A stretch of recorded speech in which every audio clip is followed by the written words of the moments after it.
Hey, what's up, everybody? I saw this video and I said, wait a minute, she is the woman who smashed the Paki. I don't know if he was an ISI agent or what he was. He was there to kind of confront her about, the real truth about the Pakistani state and what their intentions are. And she schooled him so well. And I saw her here in an interview, so let's take a look at it and we'll talk about it. We have with us Professor C. Christine Fair. She's a professor at Georgetown University and a South Asia expert and has written extensively on Pakistan. Professor Christine, you've recently written a book on the Lashkar-e-Taiba? Yes. It is called, in their own words, Understanding Lashkar-e-Taiba. Mm-hmm. And the book is a little bit different than some of the other books. Like, for example, my colleague wrote a superb book, Stephen Tankel. Mm-hmm. His book focuses more on what Lashkar does and where it has done it. My book really focuses more upon how Lashkar thinks and what domestic political role the organization plays within Pakistan. So it's a very different kind of book, and the empirical bases of the book, or the data that I use, are basically a curated sample of their extensive written publications that I've been collecting since like 1995. I see. Yeah, because I was just going to ask you, how did you get into the mind of the Lashkar? The thing is, they publish extensively. And then even after, I got kicked out of Pakistan, I can't go back because of my work on the Pakistan Army. Mm-hmm. And in some ways, this Lashkar book is a sequel to Fighting to the End, because Fighting to the End basically argues, here's the Pakistan military strategic culture. It's got an army that can't win a war. It's got nuclear weapons it can't use. So its key strategy is using militants, terrorists, whatever you want to call them, under its nuclear umbrella. And so there's another book that I'm working on next, which looks at Pakistan's imaginary of how nuclear weapons figure in its creation of security. So anyways, I can't go back to Pakistan, but then I learned that the American Library of Congress buys Lashkar materials. Really? Yeah. So I just requested interlibrary loan. Yeah. So how does the Lashkar think? Well, it depends on the topic. So one of the things I think people are very confused by, because everyone wants to conflate them with Al-Qaeda, wants to conflate them with the Islamic State. I can't tell you how many times I see them added categorically as being kind of the same thing. Lashkar is militantly opposed to Islamic State. Mm-hmm. Lashkar is militantly opposed, literally militantly opposed, to this notion of takfir. They do not believe in any sectarian killing. And this has actually put them in ISIS's crosshairs in Pakistan, right? ISIS considers Lashkar to be an apostate organization. Mm-hmm. So you have these interesting articles written by, and of course they publish under the name of Jamaat al-Dawa, of course. Yeah. But you'll have these interesting arguments being made by Jamaat al-Dawa against the Islamic State in response to things that the Islamic State has done. And one of the fellows, he is the PR spokesperson for the party that they just stood up, right, the MML. Mm-hmm. That fellow actually did his master's at Pakistan's NDU, and his master's thesis is available. You can go and find it. And in this thesis, he's arguing that Lashkar-e-Taiba is the most effective tool to defeat ISIS in Pakistan. So it's actually, what I find is there's just so much about this organization that's completely out in the open, and we just don't exploit it adequately. You just mentioned that the Lashkar-e-Taiba doesn't believe in sectarian killings, but they've carried out two very dastardly terror attacks in India, the parliament attack. That's the difference. Okay, so one has to be very clear. So in Pakistan, what sectarian killing means is a Sunni killing a Shia. Right? Yeah. Shia are not killing Sunnis. That happened maybe in the 90s. For the most part, all of those groups have been done away with. There are some exceptions like in Quram, but they're really self-protection because the Sunnis are killing Shia. The other sectarian attack that happens, and these are all Deobandis, by the way. Deobandis are mostly doing this. Deobandis kill Shia. Deobandis also kill Barelvis. So that's what sectarian killing is. And that's different from, say, communal, where they're killing members of a different faith altogether. So Lashkar is opposed to sectarian killing. Within Pakistan, opposed to sectarian killing, which means outside of Pakistan, maybe they think differently. Inside Pakistan, they're even opposed to killing Hindus. They're very clear about this. Hafiz Saeed has issued declaratory statements declaring Hindu temples to be off limits. They believe that Hindus instead should be proselytized. But can he be trusted, Hafiz Saeed? He's just posturing. You're not understanding.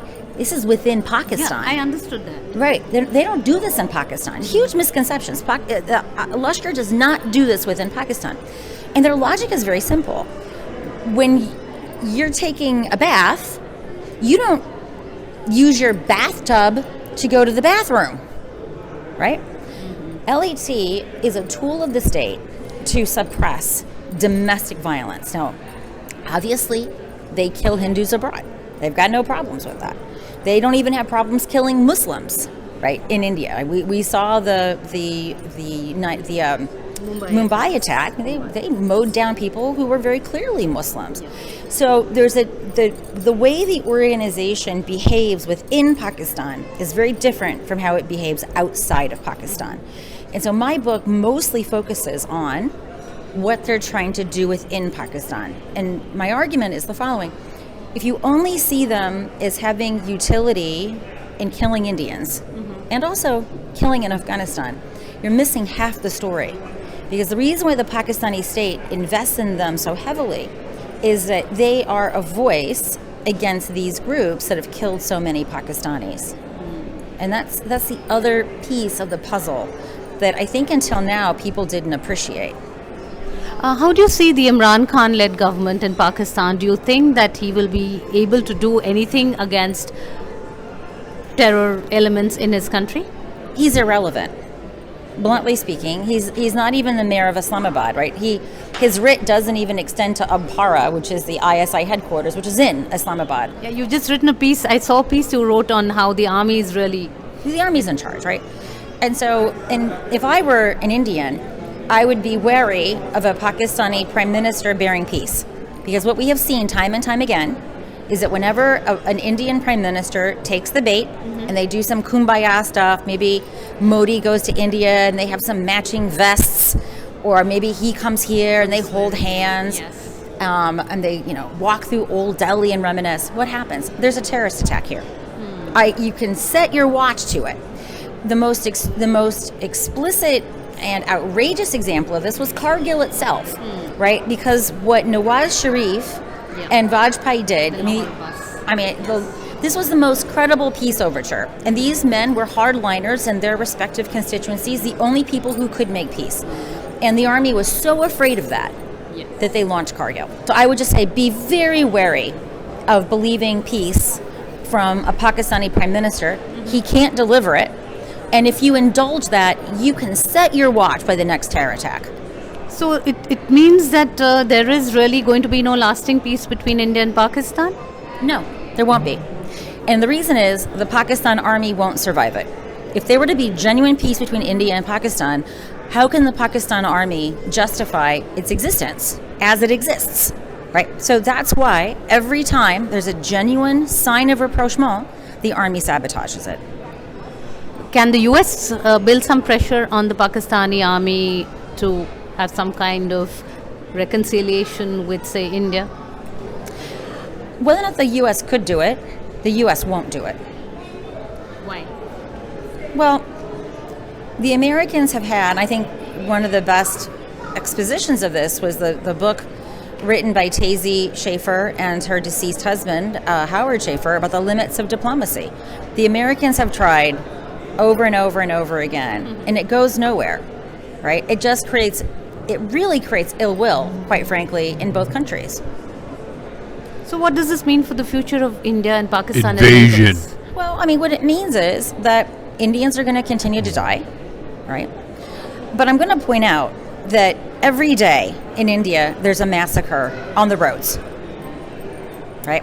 And you're paying this price because of India's prosperity, right? As Indians become more wealthy, they can afford more cars, and you have more car accidents, and you're looking for affordable cars, and the cars are not very safe, right?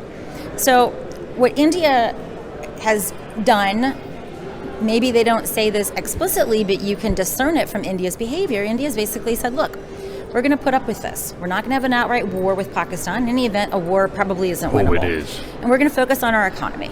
And we're going to grow our economy so that we can continue to invest and modernize our defenses. And basically, Pakistan will be self-marginalizing over time, right? And I hope that Afghanistan will be able to adopt a similar policy. But you know that Indians are going to die.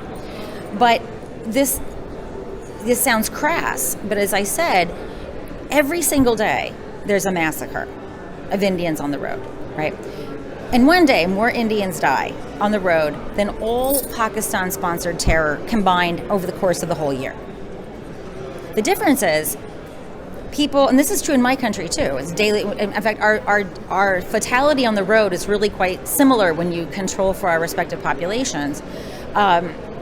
People don't politicize car fatalities, but we politicize terror attacks, right? So I think this is what the Indian government is essentially doing, is it's accepting that this is going to happen. They're going to do what they'll do covertly, right? That's the best thing about covert things, is they stay covert. Bad part about covert stuff is when people talk about them.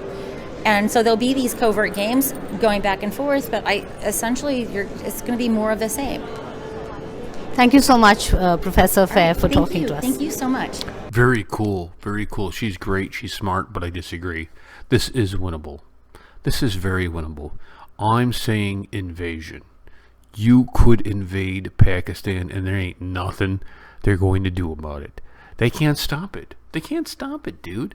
I did a video comparing the two armies, and the purpose of that video was to point out invasion can happen. You now have American technology that can detect the signature, the radiation signature of a nuclear warhead. What does America do in these instances? You take to the air, you control the skies, and you start taking out defenses. They can't even launch. I mean, when you see the food shortages in Pakistan, they can't equip this. They don't have the GDP to do this. They can't even provide for their own people, let alone sustain a war with India. India, take a page out of America. If it were me, if I was special counsel to Modi, first of all, I would take the hat off, because that's kind of disrespectful to go talk to Modi with a hat on. I'd take the hat off, and I would come in, and I'd bow down, and I would touch his feet for the blessing, and I would say, Prime Minister G, take a page from the Americans, control the skies, embargo, build a coalition, and watch them crumble. Spend them into oblivion. They will collapse and crumble. And you won't even have to. You can invade. You can do all kinds of stuff, because they can't do it. They can't afford bullets. They can't afford bombs. And I'm not convinced. Everything that I've researched. I am not. Now I'm done with Modi, so I'm putting the hat back on. I leave and then I put the hat back on. I'm not convinced that their nuclear warheads even work. I'm not convinced of it. And they say, well, China is there. China isn't going to stay out of this, dude. China is afraid of India. India, listen, in your neighborhood, you are the big boy on the block. You can do this. I know you can do this, dude. I know you can do it. Look at the 21 Sikhs that defeated 10,000. It's in your blood. It's how you were raised. I mean, you just look. It just come on. This is something very doable, very, very doable. And I disagree with her, and we don't have to accept it. Sanctions. America needs to get involved. I just put up a video about the commonality with homeboy from GEM, who had a hand in Somalia. Right? We can do this. We can do this. I know we can do this. Between surgical strikes, you could invade Pakistan and just control it. You could. You absolutely could do. I know you could. I know you could. I know it. I know it in here. Listen, America is war. That's what we are. We're a war machine.